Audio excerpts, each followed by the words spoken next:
नमस्कार, आप देख रहे हैं ललकार। मैं हूं आपके साथ आशा सरमाल। चलिए शुरुआत करते हैं ललकार की बड़ी खबर के साथ ही शुरुआत करते चले। उत्तर प्रदेश के अंदर अभी चुनावों को लेकर समय है, 2 साल का समय है, लेकिन उससे पहले रणनीति भारतीय जनता पार्टी की तरफ से शुरू कर दी गई है। बताते चले कि आज 70 जिलाध्यक्षों का ऐलान आप देखिए किस तरह से किया गया, जिसमें दाव पेच खेलती हुई भारतीय जनता पार्टी नजर आई है।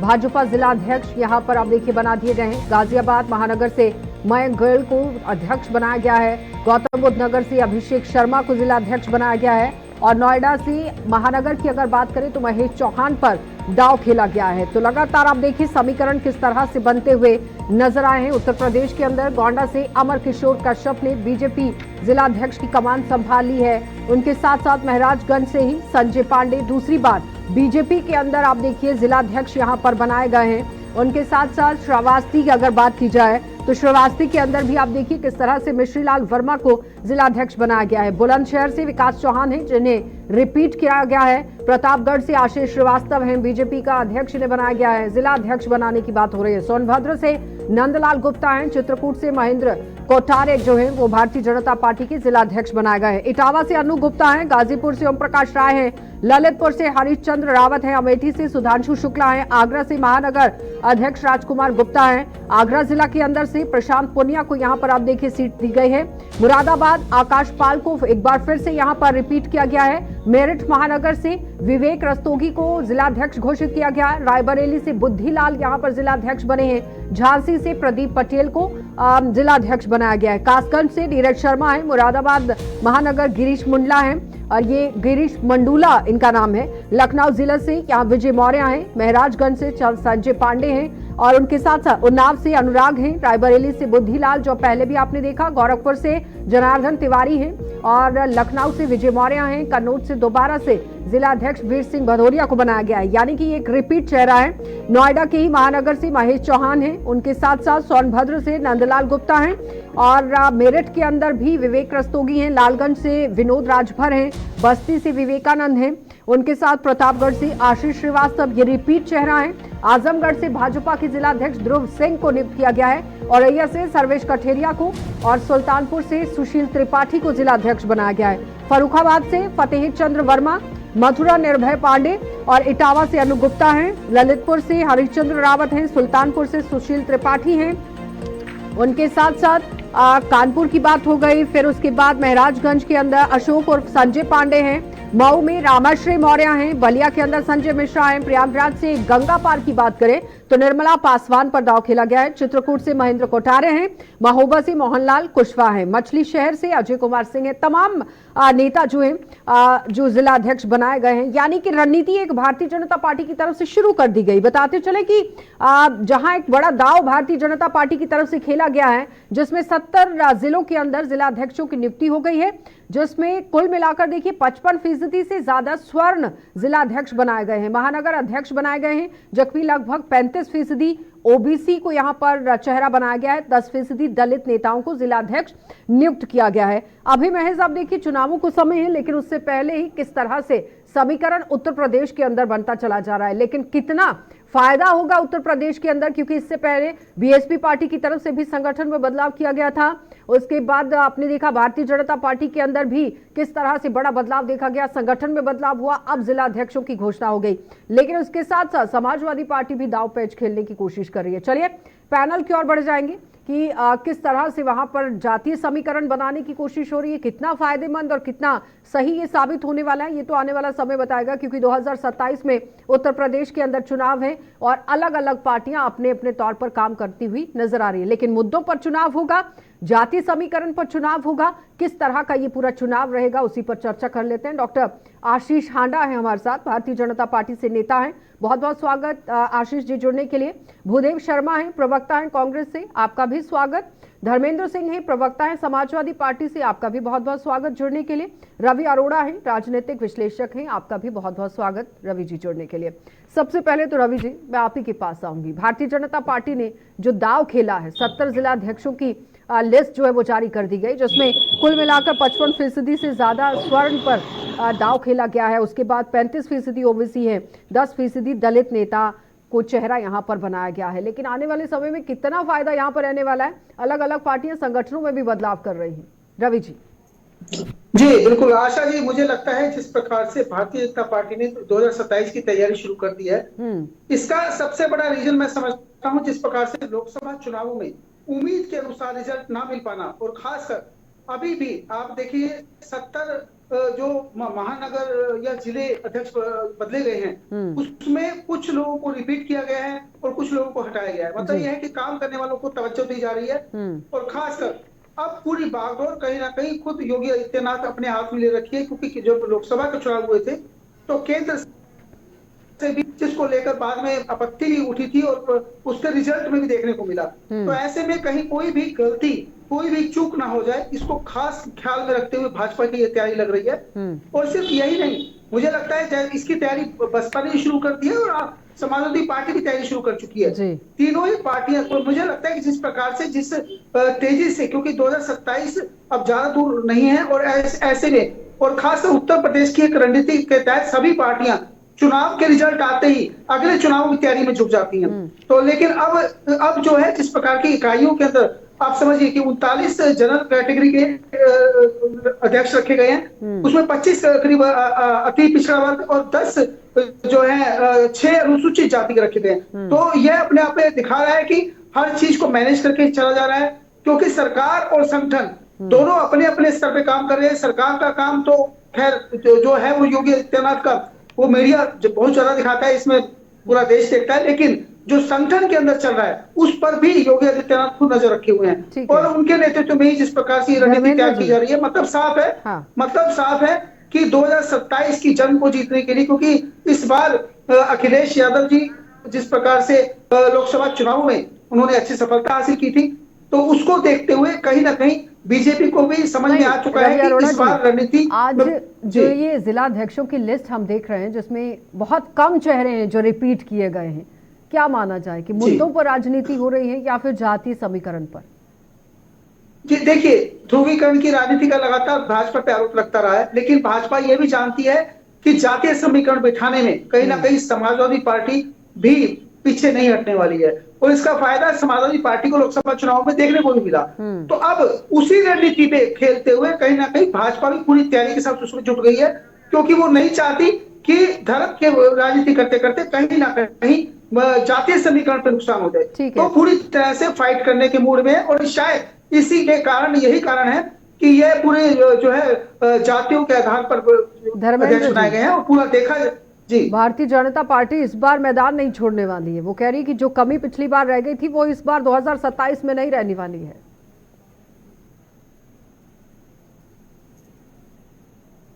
अनम्यूट कर लीजिए।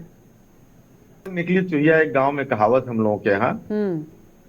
बहुत हाइप क्रिएट किया, बहुत दिन से डेट इन्होंने बढ़ाया कई बार कि आज ये हो रहा है, हो रहा है, हम सूची जारी हो रही, ये समस्या आ रही, वो समस्या आ रही, लेकिन जो 70 लोग सूची जारी किया उसमें इनका दोहरा चरित्र दिख गया। ये जब हम लोग पीडीए का नाम लेते थे तो पेट में दर्द हो जाता था कि पिछड़ों की बात क्यों करते हैं, दलितों की बात क्यों करते हैं, आम आदमी की बात क्यों करते हैं, आदिवासी की बात क्यों करते हैं, गरीबों की बात क्यों करते हैं, मार्जिनलाइज झगड़ों की बात क्यों करते हैं। लेकिन जब इन्होंने सूची देखे किस तरह सामंतवाद का बोलबाला है इनकी, आप इस चीज से अंदाजा लगा सकते हैं। आपको याद होगा आशा जी, 2023 में नारी, आवाज नहीं आ पा रही है धर्मेंद्र जी। भूदेव जी। उसको महिला आरक्षण, हाँ, एक सेकेंड। आवाज जा रही ना मेरी? ठीक है, जी जी, नारी बोलिए बोलिए। 2023 लेकर के आए थे, और उस समय भी हम लोगों ने शंका व्यक्त की थी कि ये केवल राजनीतिक लाभ देने के लिए झुनझुने बजाने का काम किया है। उसका कोई इन्होंने डेडलाइन नहीं किया था कि कब जनगणना होगी, कितने साल इसको पूरा कर देंगे। पता नहीं नरेंद्र मोदी जी अपने कार्यकाल को लागू करेंगे कि आने वाले उत्तराधिकारियों के लिए कर रखा है। और वो आशंका सही साबित हुई। उस समय भी हम लोगों ने कहा था कि अगर इनकी नीयत की होती तो भारतीय जनता पार्टी के संगठन में, लोकसभा के चुनाव में, विभिन्न राज्यों के मुख्यमंत्री बनाने में, विभिन्न राज्यों के संगठन बनाने में, विभिन्न राज्यों के विधायकों को टिकट देने में, अगर ये महिलाओं और सम्मान की तो उनको आरक्षण 30% का देते। लेकिन आपने देखा इनकी नीयत सही नहीं थी, ये केवल उसका राजनीतिक लाभ लेना था, वो लेकर के आए। वही स्थिति इसमें 70 में केवल 5% है। जो 33% आरक्षण की बात करते थे उसके चलिए आशीष जी, दूसरी बात, आशीष बस जी मेरी बात पूरी हो जाए, जवाब दीजिए। की बात कर, हाँ दलितों 70 में 6 दलित, 70 में 6 दलित, ये इनकी इस मानसिकता निश्चित होती है कि दलित पिछड़ों के विरोधी है और चलिए शुद्धवाद के पोषक है, आशीष जी जवाब दीजिए। मनवाद के पोषक है। उन्होंने तो लिस्ट पर ही सवाल उठा दिया, वो कह रहे हैं कि दलित विरोधी है। वैसे इनके संगठन का ठीक पद है है, धर्मेंद्र जी, किसी भी राजनीतिक हो दल गया। को अपने संगठन अपने बनाने का अधिकार को मुबारक। हो गया आपका हो गया। अभी शांत होइए थोड़ा धर्मेंद्र जी। जी आशा जी, आपको मेरे सभी आदरणीय को पैनलिस्ट को और आपके चैनल के सभी प्यारे प्यारे दर्शकों को भारतीय जनता पार्टी की तरफ से मेरे यानी डॉक्टर आशीष का प्यार भरा नमस्कार। देखिएगा, अभी तो सुरगराहट शुरू ही हुई है चुनाव की, लेकिन अभी से जिस तरह की बौखलाहट समाजवादी पार्टी के प्रवक्ता के चेहरे से और उनके शब्दों से आपको दिखाई दे रही है, वो मालूम चल रहा है कि पैरों तले जमीन खिसक रही है। क्योंकि यूपी इलेक्शन अभी 2 साल दूर है, लेकिन बीजेपी हमेशा से जानी जाती है ग्राउंड लेवल पे वर्किंग करने के लिए। बूथ स्तर तक के अपने कार्यकर्ता को जिस तरह से चैनलाइज किया जाता है अमित शाह जी की स्ट्रेटेजी के अनुसार, वो सबसे किसी से छुपा हुआ नहीं है। क्योंकि बीजेपी कार्यकर्ता कौन है? आत्मसम्मान से लबरेज, आत्मविश्वास से भरे, परंतु आत्म संयम से खुद को आत्मसात करते अनुशासित कार्यकर्ताओं का समूह है भारतीय जनता पार्टी। और ये भारतीय जनता पार्टी का कार्यकर्ता है जिसके काम करने की शैली से ये सब लोग बौखला जाते हैं, क्योंकि हम चुनाव आने से बहुत पहले उस चुनाव की तैयारी में लग जाते हैं। अभी 98 जिला हैं उत्तर प्रदेश में और 6 क्षेत्र में उत्तर प्रदेश को बांटा गया है। इन 98 जिला में से 70 जिलाध्यक्ष की हमने सूचना निकाल दी, हमने नाम निकाल दिए। बाकी बचे हुए 28 का भी अगले हफ्ते 10 दिन में नाम आ जाएगा। ऐसी कोई वर्किंग ना तो कांग्रेस करेगी ना सपा करेगी, क्योंकि इनको सिर्फ कोई एजेंडा है ही नहीं। एक ही एजेंडा है, बीजेपी की बुराई करना, योगी जी के ऊपर लांछन लगाना। वरना हम तो सबका साथ, सबका विकास, सबका प्रयास और सबके विश्वास से चलते हैं। कहीं पर नजर ही नहीं आ रही है कि स्ट्रैटेजी क्या है। वो कह रहे हैं भारतीय जनता पार्टी तो स्ट्रैटेजी बना पा रही है और बना रही है, एक एक करके सामने भी आ रही है। जी देखिए ना, हम तो कह रहे हैं जब सबका साथ लेके चल रहे हैं, तभी तो हमने 39 जनरल बनाए, 25 ओबीसी बनाए, 6 SC ST बनाए, 5 महिला जिलाध्यक्ष बनाए। हमने हर तरह के वर्ण को, हर तरह के समाज को, हर तरह की जाति को और यहाँ तक कि पुरुष और महिला भी हमने यहाँ पे प्रतिनिधित्व देने का प्रयास किया। और उत्तर प्रदेश की जनता का क्या मन है, उत्तर प्रदेश की जनता का क्या मन है, वो तो अभी उपचुनाव में ही समझ में आ गया था ना, जब 9 में से 7 सीटें योगी जी के नेतृत्व में हम जीत के आए थे। और यहां तक कि जो मुस्लिम बहुमूल्य इलाके हैं, मिल्कीपुर और कुंदरकी, वो तक हमने जीत के दिखा दिया था। तो ये क्लियरली एविडेंट हो गया था कि उत्तर प्रदेश की जनता का क्या मन है। आगे आएंगे ना, पहले एक एक सवाल ही चल रहा है, डिटेल पर भी आएंगे। हाँ भूदेव जी, दिक्कत यही है कि बीजेपी के प्रवक्ता सुनते नहीं है। आपको लगभग 2-3 मिनट रुपए आडा जी को रोकते हुए, लेकिन वो नहीं सुन रहे। वो क्या है कि बीजेपी 2-3 मिनट तो टोटल नहीं बोला मैं, मेरे दोस्त। मुद्दे पर आ जाइए भूदेव जी, मुद्दे पर आइए प्लीज। मतलब पढ़ के आए हैं, बस उसे ही सिर्फ बोलना है, तो सुनना ही नहीं है किसी की। आप बार बार बोल रहे हैं आडा जी रुकिए रुकिए, लेकिन नहीं सुन रहे। लेकिन आशा जी, अरे भूदेव जी, आप आडा जी को रोकना छोड़िए, आप अपनी बात बताइए। चलिए आपके पास क्या है कहने को? 2 मिनट कुछ कहने को है तो शुरू कीजिए, हमें सुनना है। बोलिए। वो कह रहे हैं कांग्रेस कहाँ है, दिख ही नहीं रही। पहले आडा जी को पूछिए, इनकी बात हो गई क्या? नहीं, आप शुरू कीजिए। आपने 2 में से 1 मिनट तो बर्बाद कर दिया, क्योंकि कुछ कहने को है ही नहीं आपके पास। आप बीच में बात बोलोगे, मैं नहीं बोलूंगा। आप बीच में, मुझे नहीं अच्छा लगता। भूदेव जी मुद्दे पर आइए प्लीज, मुद्दे पर आइए। अरे मुद्दे पे कुछ कहने को है तो कहिए ना, नहीं तो मुझे कहने दीजिए। अरे भाई सुन लीजिए, आपके पास क्या है सभी को पता है। हिंदू मुस्लिम को आपके पास कुछ नहीं है, आशा जी देखिएगा, इनको मुद्दे पे आशा जी कोई बात करनी नहीं है। आशीष जी वो जैसे ही बोलना शुरू करते हैं आप बीच में इंटरप्ट कर देते हैं, प्लीज मत कीजिए। तरक्की कर रहा है। अरे सुन लीजिए भाई, सुन भी लीजिए, बोलिए तो, शुरू तो कीजिए। 1.5 मिनट बर्बाद हो गया आपका, 2 में से 1.5 मिनट खत्म हो गया। क्या आशा जी, मैं क्या बोलिए भूदेव जी। आ रही हूँ मैं, रवि जी 1 सेकेंड। आशा जी, आप बोल रहे हो कि कांग्रेस कहाँ, अभी लोकसभा में देखा आपने। नहीं, मैं नहीं बोल रही हूँ, आशीष हांडा कह रहे हैं, बीजेपी के नेता, वो कह रहे हैं कांग्रेस नहीं दिख रही है, समाजवादी पार्टी भी नहीं दिख रही है। कांग्रेस, मैं ये नहीं कह बताइए, रही, लिस्ट जवाब अभी हुए ना दीजिए। थोड़े दिन पहले, कहाँ हैं आप? अरे भाई आप थोड़ा सा करिए जी, आपको बोलने का समय मिलेगा, फिर से मिलेगा, आप सुनिए, ठीक है। आपको जनता ने लोकसभा में बता दिया, आप नेता की सामने चल रहे, आप सब सरकार आशा जी, आपके दर्शक देख पा रहे होंगे पिछले 2 मिनट में इन्होंने क्या कहा। आशीष जी रुक जाइए 2 सेकंड। कमंड को छोड़ के जनता ने, और आप निश्चित रहिए कि अरे भैया घमंड नहीं है, हमने काम किया है, काम करेंगे। आप बताइएगा ना, हमारा जो ट्रैक रिकॉर्ड है योगी आदित्यनाथ का, वो आप मैच कर बहुत सकते समय हैं की क्या? बर्बादी हो रही है, 21वें समझ में नहीं CM आ जब रहा है से कि वो बने हैं डिबेट हो उत्तर रही है प्रदेश कि के, सिर्फ एक दूसरे उन की जैसा चर्चा कोई चल CM रही है। आज तक भूदेव जी न था, कितना न है। समय बर्बाद किया। रवि जी आपके पास आऊंगी मैं। 2027 में जिस तरह से चुनाव होने वाला है, कुछ ऐसी जातियां हैं यूपी के अंदर जो निर्णायक जातियां रहती हैं, जिसमें मुस्लिम समुदाय की बात आती है। 80 में से 36 सीटें ऐसी हैं जहां पर मुस्लिम बहुल इलाका है और मुस्लिम आबादी 20% से भी लगभग बताई जा रही है। फिर ओबीसी आता है जिसमें 52% के आसपास ये पूरा इनका जो आंकड़ा है वो बैठता है। 43% की आप देखिए किस तरह से वोट बैंक भी है। फिर उसके बाद आता है कि ब्राह्मण जो समाज के लोग हैं 8 से 10% के करीब रहता है। तो दाव तो भारतीय जनता पार्टी ने खेल दिया। जी आशा जी, मैं यही बात कहना चाह रहा था कि सबसे बड़ी बात यह है कि विपक्ष के पास इस समय कोई मुद्दा नहीं है, सिर्फ जातीय समीकरण की बात हटा दे तो मतलब कानून व्यवस्था। आपको याद होगा योगी आदित्यनाथ के आने से पहले का टाइम और उनके आने के बाद का टाइम। आज पड़ोसी राज्यों के लोग उत्तर प्रदेश में जाके बसना चाहते हैं। मैंने खुद अपनी आंखों से देखा है, जो लोग कभी उत्तर प्रदेश से निकलकर दिल्ली या दूसरे राज्यों में जाते थे, आज वही राज्यों के लोग उत्तर प्रदेश में जा रहे हैं। मतलब कानून व्यवस्था की जहां तक हम बात करें तो बहुत बेहतर है। दूसरी बात हम करें विकास की, तो आज योगी आदित्यनाथ सिर्फ उत्तर प्रदेश तक सीमित नहीं रहे। आज उत्तर प्रदेश के बाहर निकल के पूरे देश के अंदर ब्रांड एम्बेसडर के तौर पर, फायर ब्रांड नेता के तौर पर जाने जाते हैं भाजपा के। मतलब अगर मोदी जी के साथ कोई नाम जुड़ता है देश में, तो उनके साथ सिर्फ और सिर्फ योगी जी का जुड़ता है। मतलब यह है कि इस समय योगी जी का चेहरा सच में उत्तर प्रदेश ही नहीं पूरे देश के लिए बड़ा नाम हो चुका है। तो ऐसे में चुनौती अगर मिलती है भाजपा को तो सीधे सीधे मिलती है जातीय समीकरण में, और इसी से ही बचने के लिए भाजपा की यह तैयारी है।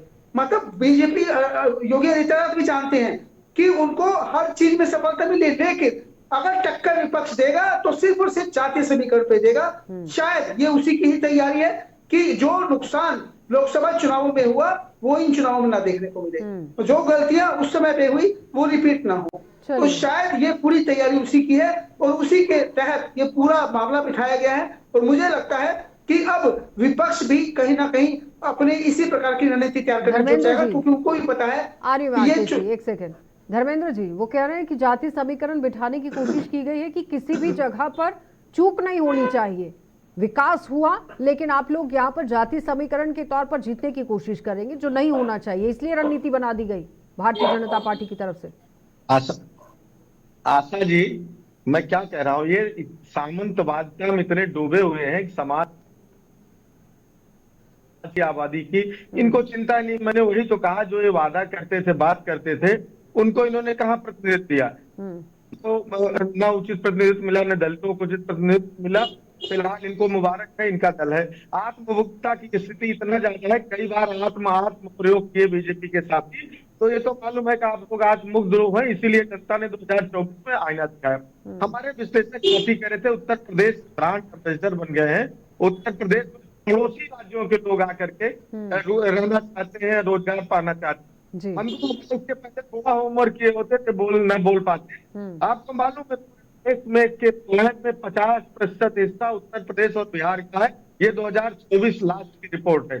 अभी आपने देखा यूक्रेन जाने वालों में सबसे बड़ी संख्या उत्तर प्रदेश के लोगों की थी, जो युद्ध क्षेत्र में भी जाने के लिए परेशान थे, किसी तरह चले जाए तो पैसे के लिए।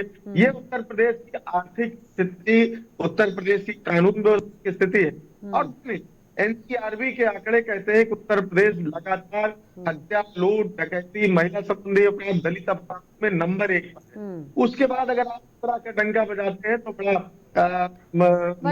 इसका जवाब तो मैं लूंगी आशीष हांडा जी से, लेकिन धर्मेंद्र जी एक सवाल है, 2016-17 के मुकाबले जो जीएसडीपी है वो दोगुनी होकर 25 लाख करोड़ रुपए तक पहुंच गई है और राज्य सरकार ने 2027 तक प्रदेश की अर्थव्यवस्था को $1 ट्रिलियन बनाने की बात रखी है, जिसका लक्ष्य लेकर सरकार चल रही है।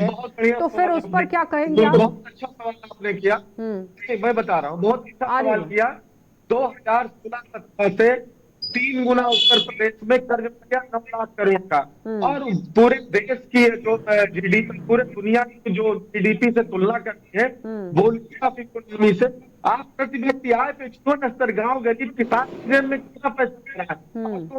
एफएमसीजी सेक्टर में 16% की और इंडस्ट्रियल फूड्स में 15% की गिरावट हुई, इसलिए कि गाँव में लोगों के नहीं है। तो फिर नहीं, जो फिर ये कहा जा रहा था कि देश के अंदर दूसरी सबसे बड़ी अर्थव्यवस्था वाला राज्य बन चुका है उत्तर प्रदेश, तो क्या वो भी गलत था? धर्मेंद्र जी, 1/3 स्थान उत्तर प्रदेश के लोगों का। हाँ ठीक है, पर कैपिटल इनकम पर भी जवाब लूंगी मैं आशीष हांडा जी से।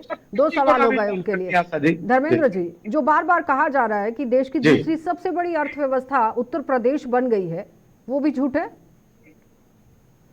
24-25 की जीएसडीपी को लेकर बात कर रही हूँ, जिसमें 25 लाख करोड़ रुपए हो चुकी है जीएसडीपी, वो भी झूठ है, वो भी गलत है? अरे आशा जी, ये तो क्रम मैं कह रहा हूँ किसी दुनिया के देशों की अपेक्षा भारत के लोगों की कितनी है, और भारत की राष्ट्रीय प्रतिबद्धता में उत्तर प्रदेश का हिस्सा है। इस पर चर्चा करते हैं। दुनिया में 24वें स्थान पर भारत 5वीं सबसे बड़ी इकोनॉमी की बात कर रहे हैं। उसके अलावा उत्तर प्रदेश जो देश राष्ट्रीय प्रतिबद्धता है भारत की, उसका 1/3 उत्तर प्रदेश के लोग प्रतिबद्धता है। ये सोचा कि उत्तर प्रदेश का ये टोटल इकोनॉमी दुनिया के नजर में चलेंगे कि आपकी अकेले नहीं? एक सेकंड, पर कैपिटा इनकम की जो आप बात कर रहे हैं धर्मेंद्र जी, 23-24 में प्रदेश के लोगों की जो पर कैपिटा इनकम थी वो 93,514 रुपए हो गई है, तो 16-17 में ये तो 2.56 लाख रुपए हुआ था, तो ये भी नहीं है। इसको डेवलपमेंट करेंगे धर्मेंद्र जी, एक तो आप सुनते नहीं है जी, पर कैपिटा इनकम को लेकर बात हो रही है, ये सवाल है आपका।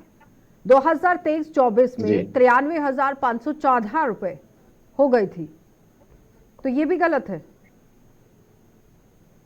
वही तो मैं क्या कह रहा हूँ, 93,000 आपकी बात पूरा आंकड़े में सुन रहा हूँ, लेकिन पूरे देश के एवरेज का 1/3 उत्तर प्रदेश है। क्या कर रहे हो आप? तो 1960-1958 में 2 रुपया प्रति व्यक्ति आती, उसी पर रुका रहेगा। सवाल यह है कि जिस तरह का डेवलपमेंट हो गया, जिस तरह से इकोनॉमी आगे बढ़ी, जिस तरह से दुनिया में डेवलपमेंट हुआ, उसके सापेक्ष कितना बढ़ रहा है। किसी की इकोनॉमी, दुनिया के किसी देश की इकोनॉमी 100 रुपए से 1,000 हो गई और आपकी 100 रुपए से 180 रुपए हो गई, तो कौन बढ़ा? नहीं, आप विकास किया नहीं किया? नहीं, एक सेकेंड ना, समझ नहीं पा रहे थे ना। 23 और 24 में 25.48 लाख करोड़ रुपए, जो यूएस डॉलर के हिसाब से देखा जाए तो 310 बिलियन है। दीजिए जवाब। आशा जी, मैं अब जवाब दे दूं? नहीं, अभी नहीं, पहले विपक्ष का पूरा काम चल रहा है। ये वॉल्यूम ऑफ इकोनॉमी है, लेकिन देखिए मैं एक छोटी सी बात, अगर आप कह रही हैं, रुकिए आशीष जी, एक सेकंड रुकिए, बस छोटी सी बात मैं अपनी बात कर, आपका जैसे मैं आशा जी जा रही है एक डॉक्टर को दिखाने, आशा जी का डॉक्टर चेकअप किया और केवल इस वजन जो है 80 किलो नहीं हो सकता। आवाज बढ़ाई धर्मेंद्र जी का जो है चेक होगा तो हीमोग्लोबिन चेक होगा और पैरामीटर्स होंगे उनका, जो कहना क्या चाहते हो? समझ में नहीं आ पा रहा है धर्मेंद्र जी, थोड़ा सा कंफ्यूज लग रहे हैं आप मुझे डिबेट में। आशीष जी जवाब दीजिए। वो एक मिसाल बताना शुरू कर गए हैं कि डॉक्टर के पास जाएंगे इलाज होगा। मैं कह रही हूँ कि जीएसडीपी 23 और 24 में इतनी थी जो यूएस डॉलर 310 बिलियन है। मैं आपसे एक सवाल प्रश्न ये है कि भाई क्या है, समस्या कहाँ पर है? नहीं हुआ है बताइएगा, क्वेश्चन लंबा होता है या आंसर लंबा होता है? आपने 5 मिनट दे दिए धर्मेंद्र जी को क्वेश्चन पूछने में, उम्मीद करता हूँ मुझे भी सफिशिएंट टाइम देंगे इसका आंसर देने में। देखिएगा, इस समय जो उत्तर प्रदेश है वो महान व्यक्तित्व के धनी योगी आदित्यनाथ जी के नेतृत्व में आगे बढ़ रहा है। वो योगी आदित्यनाथ जिन्होंने 19 मार्च 2017 को, जब से उत्तर प्रदेश के 21वें चीफ मिनिस्टर की शपथ ली, तब से उत्तर प्रदेश ने पीछे मुड़ के नहीं देखा। क्योंकि वो ऑलरेडी 5 बार के सांसद 1998 से 2017 तक रह चुके हैं। और जिसका नतीजा क्या है अब वो समझ लीजिए। डाटा कभी झूठ नहीं बोलता। हम वादे नहीं कर रहे कि हमने जो अभी 20 फरवरी 2025 को 8 लाख करोड़ का बजट प्रस्तुत किया है उत्तर प्रदेश के लिए, उससे क्या क्या करेंगे वो तो भविष्य बताएगा। लेकिन मैं डाटा दे रहा हूं कि हमने योगी आदित्यनाथ जी ने, अरे धर्मेंद्र जी बीच में बोलेंगे ना तो फिर दिक्कत में आ जाएंगे, बीच में बोलेंगे तो दिक्कत में आ जाएंगे, समझा रहा हूं आपको। इसलिए सुन लीजिए, इस तरह से नहीं बिल्कुल भी होना चाहिए, प्लीज धैर्य रखिए, उसके ऐसे बाद नहीं। बोलिएगा। समझ में आया आपको? एक एक करके अपने अपने समय पर। धर्मेंद्र जी, ये धमकी देने के लिए प्लेटफॉर्म नहीं दिया गया है दोनों को। आशीष जी, आप भी अपनी मर्यादा में रहिएगा। धर्मेंद्र जी प्लीज, आप भी इस तरह से नहीं, जवाब दीजिए, सिर्फ जवाब पर बात आ जाए। क्या करें? बोलेंगे तो फिर कैसे डिबेट? आशीष जी प्लीज अपने अपने शब्दों पर थोड़ा सा कंट्रोल रखिए, इस तरह से नहीं। नहीं, मैंने तो कोई गलत शब्द नहीं बोला। नहीं है, प्लीज जो आप लोगों का पर्सनली है वो बाहर निकालिए। जवाब दीजिए, मुद्दे पर आइए आशीष जी। आप जी, वो योगी आदित्यनाथ है जिनके चलते इस समय उत्तर प्रदेश की इकोनॉमी नंबर 1 इन कंट्री हो चुकी है। हाईएस्ट नंबर ऑफ मेट्रो अगर कहीं है पूरे देश में तो उत्तर प्रदेश में है। भाजपा सरकार आने से पहले सिर्फ 2 एयरपोर्ट थे 2017 में उत्तर प्रदेश में, जबकि अब 9 एयरपोर्ट बन चुके हैं और 9 और बनने की तैयारी में है। 96 लाख MSME इस समय उत्तर प्रदेश में कार्यान्वित हैं। अटल पेंशन योजना, PM जीवन ज्योति योजना में उत्तर प्रदेश कंट्री में नंबर 1 है। फूड ग्रेन प्रोडक्शन में उत्तर प्रदेश कंट्री में नंबर 1 है। हाउसिंग की बात करूं तो पिछले 6 साल में 52,77,000 जो घर थे वो बन के PM आवास योजना के तहत दिए जा चुके हैं। अगर मैं ई प्रोसिक्यूशन सिस्टम की बात करूं तो उत्तर प्रदेश कंट्री में नंबर 1 है। अगर मैं मिल्क प्रोडक्शन की बात करूं तो उत्तर प्रदेश कंट्री में नंबर 1 है। और अभी लेटेस्ट बजट की बात करूं जो 20 फरवरी को रिलीज किया गया तो 8 लाख करोड़ का बजट उत्तर प्रदेश के रिलीज किया गया है। यानी वो प्रदेश जो कभी उल्टा प्रदेश के नाम से जाना जाता था, जहां लॉ एंड ऑर्डर जैसा कुछ था ही नहीं, आज वो उत्तर प्रदेश बन के वर्ल्ड भर में अपना नाम चमका रहा है। आशीष जी हो गया। भूदेव जी, जी बड़े लंबे थोड़े डाटा, लेकिन ये पता होना चाहिए कि विकास एक सतत प्रक्रिया है, इसमें विकास नहीं होता है। भी राज्य की आवाज बहुत ब्रेक हो रही है भूदेव जी आपकी, बोलिए। भूदेव जी समझिएगा ना, अगर आशीष जी एक सेकंड आप जैसे ही भूदेव जी बोलना शुरू करते हैं आप बीच में इंटरप्ट कर देते हैं। सही प्रोग्रेस की गति समझिए। आशीष जी प्लीज भूदेव जी। सुना नहीं जाता क्या आपके? पहले भी इन्होंने मेरे को जवाब नहीं देने दिया, इस बार भी बीच में बोलना शुरू कर दिया। हम नहीं सुन रहे क्या इनको? चलिए सुनिए ना, सुनने का धैर्य रखिए, अपनी उम्र का ख्याल कीजिए भाई, सुनने का धैर्य रखो भाई। अरे अभी तो मैं जवान हूँ, आशीष का क्या जी ख्याल की रखूं? आवाज बात को बताइए। बंद कर दीजिए प्लीज। आशीष जी की आवाज को बंद कर दीजिए, म्यूट कर दीजिए आवाज को। हाँ जी, लेकिन हमें ये देखना है कि विकास किस गति से हो रहा है, उसका रेशियो विकास का क्या है, ये चीज देखने वाली बात होती है। ये तो देश की इकोनॉमी को 5 ट्रिलियन बनाने वाले थे, 25 करोड़ लोगों को रोजगार देने वाले थे। लेकिन आज मैं आपको बता रहा हूँ माता जी, उत्तर प्रदेश का पूरे देश के अंदर पुलिस की एक ध्येय वाक्य हुआ करता था कि आम जन में विश्वास, अपराधियों में डर। लेकिन आज उत्तर प्रदेश में पुलिस खुद ही गुंडा बन बैठी है। नेताओं को तो छोड़िए, पुलिस गुंडा है वहाँ आज ये लाइन गलत। आप पुलिस के ऊपर ऐसा आरोप लगा के बहुत गलत कर रहे हैं। आप अपराधियों का साथ दे रहे हैं, आप अपराधियों की आवाज को डाउन रखिए प्लीज। नहीं, इनको शांत कीजिए। ये हर बार बीच में बोलते हैं, किसी दूसरे की बात पूरी नहीं होने देते। सुन लीजिए, पहले भी ऐसा ही हो गया। लगा रहे हैं, बिल्कुल उठा रहे हैं, बिल्कुल उठा रहे हैं। आप उत्तर प्रदेश का परिवर्तन करना चाहते हैं, आपको शर्म नहीं आती है? उन पे शर्म आपको नहीं आती है? लॉ एंड आप लोगों को ऑर्डर शर्म नहीं आती है? तो इतराज है क्या? 24 घंटे अगर नहीं हो रहे तो आपको इतराज है क्या? अगर बेगुनाहों की जान नहीं जा रही तो आपको इतराज है क्या? आपको जलाना है क्या हर प्रदेश को? एक ही मंशा है आपका, या धर्म के आधार पर देश को बांटिएगा? आपकी डिबेट खराब करेंगे तो कोई डिबेट में बैठने का चलिए भूदेव जी बोलिए। आशा जी, डिबेट में बैठने का कोई मतलब नहीं है अगर ऐसे लोग डिबेट में बैठेंगे। ऐसा नहीं होता है, ऐसे लोग ऐसा वर्ड नहीं होता है भूदेव जी। ऐसे लोग क्या होता है? अरे हम जब बता रहे हैं, जब समय दिया जा रहा है तो बोलने का मौका दिया जा रहा है ना। बीच में ये बोल रहे हैं, कौन सुन पाएगा? जब ये बीच में बोलेंगे तो हमारी बात आवाज को डाउन करा दिया ना, तो फिर ऐसे लोग वैसे लोग क्या होते हैं? इसको आप पहले ही करा लेते बनाए तो रखें। बात ही नहीं होती ना, आप मुद्दे भी पर करा आइए देते प्लीज। ना। ऐसे आप भी कर पूरे देते हो। पूरे पूरे आज मैंने भी कुछ सवाल पूछे कि आज उत्तर प्रदेश के अंदर क्या हालात हैं। अपराधियों में विश्वास, आम जन में डर हो गया है, पुलिस खुद गुंडा बन बैठी है वहां पर। और आप जिस उत्तर प्रदेश की बात कर रहे हो उसका आशीष जी, उत्तर आवाज प्रदेश के नहीं आ लोगों पा ने रही है, बताया वेट लोकसभा कीजिए चुनाव अपनी में। बारी का। और ये खुद अयोध्या सीट जिस राम के नाम पर ये वोट मांगते थे, राम जी के नाम पर, उस सीट को ये हार गए। और मैं तो आपको ये विश्वास दिलाता हूँ, ये चाहे कितने भी जिलाध्यक्ष बदल लें, कितना भी संगठन में बदलाव कर लें, इनके जो मुख्यमंत्री हैं और इनके जो नेशनल लीडरशिप है उसके अंदर ही कॉम्बिनेशन नहीं है, उनके अंदर ही इतनी गहमा गहमी चल रही है। लेकिन अच्छी बात है कि आजकल मीडिया उनको भारतीय जनता पार्टी की गहमा गहमी को नहीं दिखाएगा, लेकिन अगर विपक्ष के अंदर कुछ भी होता है उसे दिखाता है। तो आशा जी, मैं आपको निश्चित तौर पर ये बताता हूँ, कौन सा सवाल हो गया भूदेव जी? अब आप जो कह रहे हैं, आवाज किसकी बंद है? पार्टी का सुपड़ा भूदेव साफ होने जी, वाला है उत्तर प्रदेश में। नहीं भूदेव जी, जब कुछ ना मिले तो इस तरह से आरोप, जीत जाएं तो ठीक है, जनता ने भरोसा जता दिया, नहीं जीते हैं तो ईवीएम बहुत खराबी जनता कर ने गई है। भरोसा जताया इस है, तरह से 400 तो पार नहीं करारा होना दिया चाहिए था। ना। कांग्रेस को भी तो थोड़ा सा समझने की जरूरत है कि नहीं? समाजवादी बिल्कुल। पार्टी अभी का एक साथ लड़ने वाले हैं आप लोग, सीटें देने वाली है समाजवादी पार्टी कांग्रेस को? नहीं, बिल्कुल, जब चुनाव होंगे तो सबके सामने कितनी होगा ना। सीटों पर आसानी से सहमति क्या बन दिक्कत है? पाएगी, कुछ जब आइडिया है? चुनाव होगा, कितनी सीटों पर कौन नहीं चुनाव भूदेव लड़ेगा, जी, ये इस सब तरह से सामने तो होगा। मीडिया अरे ये पर तो कोई सवाल नहीं कांग्रेस होने है चाहिए भाई ना, जो आशीष कहती जी। थी कौन अखिलेश? वो कह रहे हैं ग्राउंड जीरो भूल पर गए? कोई विकास नजर नहीं आ रहा। ठीक है भूदेव जी, हो गया। इनकी बैसाखी पे सरकार अखिलेश चल रही है। अखिलेश आगे धर्मेंद्र जी। दो बैसाखियों पे आशीष सरकार जी। चल रही है। आपको जनता ने दिखा दिया, आपको जनता ने आईना दिखाने का काम किया है, आपके घमंड को तोड़ने का काम किया है। प्रभु श्री राम ने आपके अरे घमंड को भाई, तोड़ने का मेरी काम आवाज किया है। बंद है तो आप जिस कुछ उत्तर भी बोल प्रदेश लो। की थप्पड़ आपको आवाज आ रही है, करते थे, आशीष मेरी जी, आवाज बोल कट लीजिए। रही अंदर आपको थी, बुरा हाल दिखाता किया ना है। इतना तो मैं उसी जानता उत्तर प्रदेश आपको। के अंदर आशीष लोकसभा चुनाव में जी, बोल लीजिए, अब आपकी आवाज आ रही है। भूदेव जी आशा जी, प्लीज। आशा जी, जी, आशा जी, मैं मुझे एक सिर्फ मिनट, 5 आशा जी, एक सेकंड मिनट, में अभी इनको भूदेव रोकिए, जी एक की मिनट। सारी एक बात का सेकंड। जवाब दे आशीष दूंगा। जी, एक सिर्फ सेकंड। 5 सेकंड 4 में, साल हो गए, आरओ का पेपर नहीं हो पाया।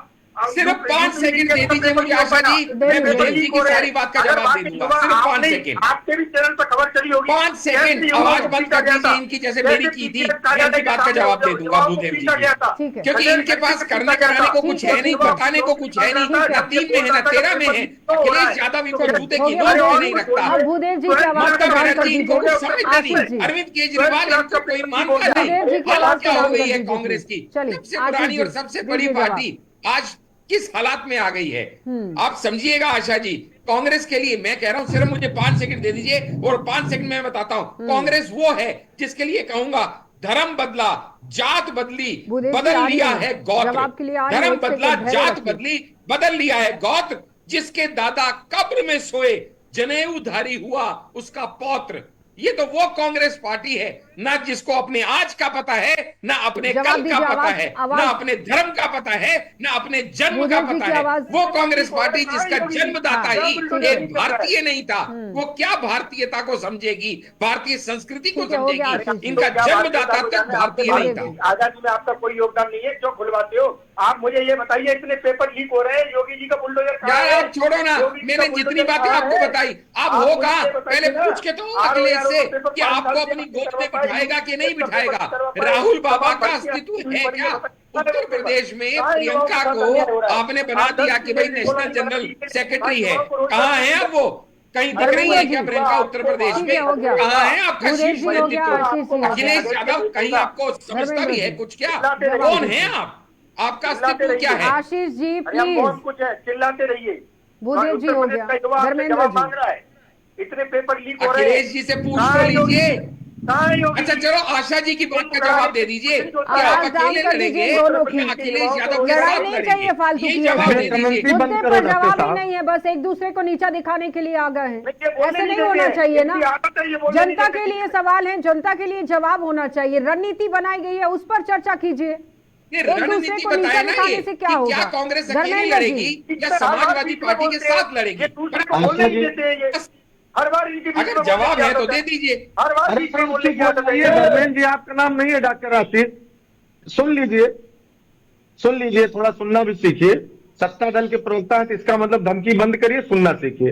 लाइव कमेंट्री कोई मछली धमकी मंडी नहीं दे मोती रहा है, एक टीवी सवाल का डिबेट में जवाब आप दे देना, अपनी बात बस उसके बाद नहीं रखिए, हम बोलूंगा। अपनी बात कांग्रेस रखिए, के जवाब साथ लड़ोगे दीजिए। या अकेले लड़ोगे? बस खत्म। धर्मेंद्र। ये तो सवाल आशा जी पूछेंगे, उनको जवाब दूंगे। परेशान लो जो सवाल पूछ रहा हूँ आशा जी के माध्यम से, मैं पूछ रहा हूँ ना, बड़ी लंबी बात है। आशा जी से रिक्वेस्ट कर लेता हूँ, आशा जी आप पूछ लीजिएगा। डिबेट को डिरेल मत कीजिए आशीष जी, मुद्दे पर आने दीजिए। अरे डिरेल क्या कर रहा हूँ आशा जी? 2027 में ये अकेले लड़ेंगे या साथ लड़ेंगे, नहीं तो ये जवाब सवाल देंगे पूछ ना। रहा हूँ, जवाब दे दें। चलिए धर्मेंद्र जी जवाब दीजिए। वो कह रहे हैं कि अकेले लड़ेंगे कि दोनों आशा को जी, साथ लेके लड़ेंगे? नहीं वो भी बताऊंगा। आशा जी देखिए बड़ी लंबी बातें कर रहे थे।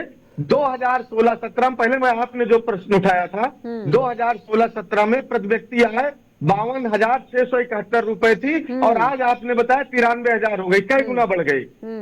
और कर्ज उत्तर प्रदेश पर जो 3 लाख।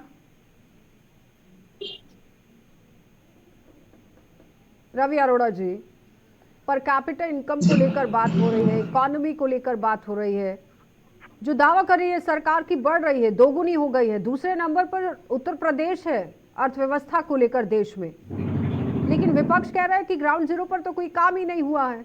आंकलन तो आपसे बेहतर कोई नहीं कर सकता। और मेरा सवाल जी आशा जी, ये विकास तो विकास, मैं दावे से जाकर साटा से इसी चैनल पर कह रहा हूँ 10 इंडस्ट्री का नाम उत्तर प्रदेश बता दे, 4 ग्राउंड ब्रेकिंग हुई है।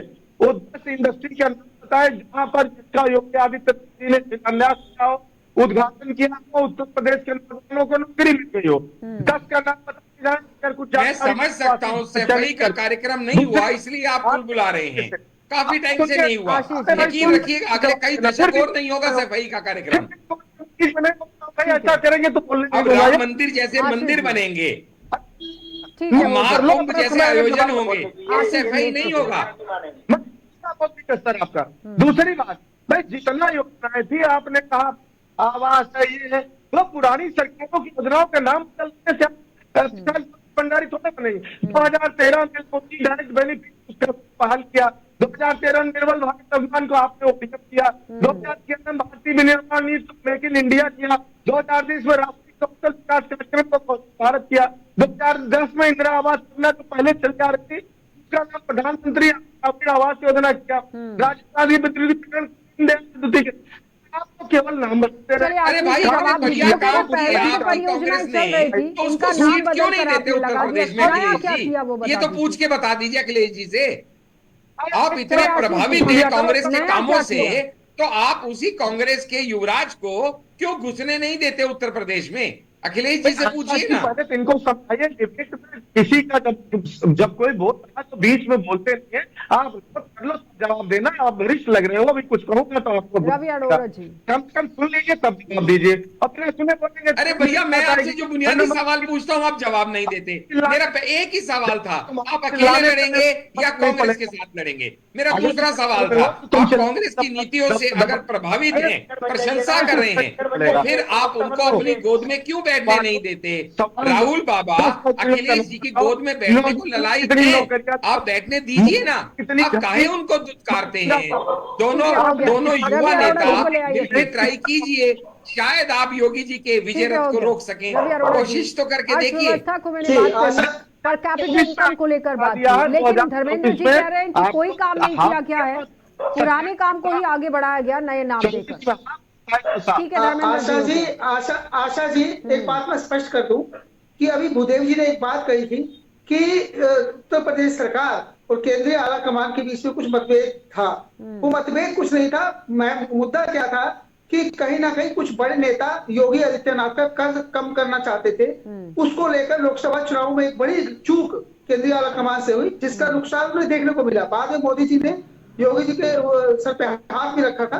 तो उसके बाद अब मुझे लगता है जो ये रणनीति तैयार की गई है ये सिर्फ इसीलिए है जो अध्यक्ष बनने गए, क्योंकि पूरी तैयारी अब योगी आदित्यनाथ को ही देखनी है।